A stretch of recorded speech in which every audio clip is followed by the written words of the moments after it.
We are going off to crypto.com, who's cutting 20% of its workforce as they brace for crypto winter.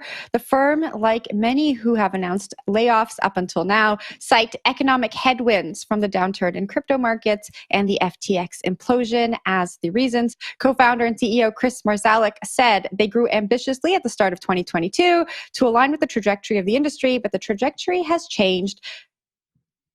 Outside of this news, Coinbase recently announced that they are also laying off 20% of their workforce. I believe they announced that earlier this week. I just hope, and this is my take on the story, I hope that these exchanges who are laying off people at almost I think it's almost 1,000 people that are going to be laid off at both firms. I hope that they are taking their customer experience and their customer service seriously, because right now is not a time to be bringing new customers in, but the customers that you have, you want to ensure that they are happy with your services, because if you lose a bunch of customers in the bear market, it's not going to be good. And the reason I say that is because I recently opened a crypto.com account. I was like, I'm in Canada. I don't really have any way to spend crypto. Let me try this crypto Visa card thing. I got it. It doesn't work. Customer service has been all over the place and crazy. And now I hear that there are layoffs. I feel like my money is just going to be stuck there and I'm not going to be able to use it. Zach, I think I saw your hand go up. What do you make of these layoff stories? Wow, that was like when you're on a plane and you're delayed. That was like the tweet version of that, but like on air. It was like, at Delta, my plane is on the tarmac for 4 hours. I really took the opportunity Jen just to be did like, that. crypto.com, Wow. please fix this. Oh my God, wow. Jen really did that. That is amazing. Well, I just wanted to go zoom out a little bit to the broader picture, right? You know, we keep seeing these stories, I guess, sort of in isolation. And, you know, thankfully, some of the folks at CoinDesk are keeping a running tally of how many people have been laid off since April. And it's over 28,000 at this point, and will be updated and could potentially top 29,000 by the inferred number of people that this will affect. 29,000 people in the crypto industry is a lot of people in the crypto industry, many of whom were swept up in the excitement around Web3 during the last bull cycle, and who said, hey, I'm leaving Web2 and I'm going to go work in Web3.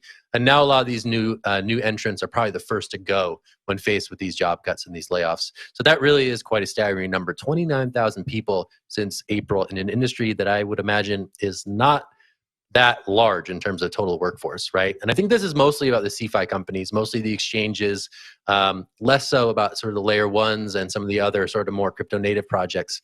But these exchanges especially ramped up big time, potentially overhired to meet demand, and are now being faced with some pretty drastic cutbacks because they overhired to, again, accommodate that influx of interest. And now when the interest wanes, you got to make these cutbacks, or else you're not going to survive to make it to the next good times. So, you know, this is rough to see. We keep seeing this. There's going to be more. But again, that big number in total context since April being over 28,000 at this point is pretty crazy.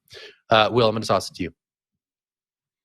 Yeah, that 28,000 number is pretty remarkable. I mean, think about the number of people who are involved in crypto on a daily basis, like crypto natives, as a lot of people like to say, or the number of people who log into crypto Twitter daily.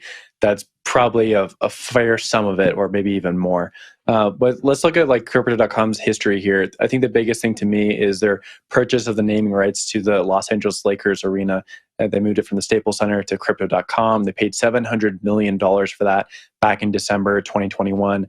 They also had that very infamous commercial with Matt Damon that would seemingly never go off air. And they spent a lot of money on marketing. And that makes me think, like, if you go into this, they mismanaged a lot of money. If you think about all this marketing spend, all these hires, they threw a lot of stuff at the wall. And it's funny to look at all these different crypto companies that thought we were going to have 100K Bitcoin.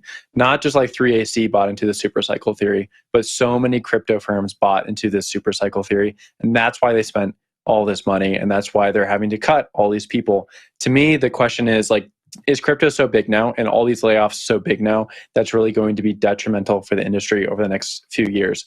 Typically, we see like this cycle, right, where crypto prices are depressed for about 2-3 years, and then we have another bull run. Well, does that change because crypto reached a point of mass adoption this last cycle where most people knew about it, most people held Bitcoin or were interested in Bitcoin, but so many people were laid off from it or like pissed off by the sector that we have a delayed schedule for like the next bull run? That's what I kind of think about when I see these headlines.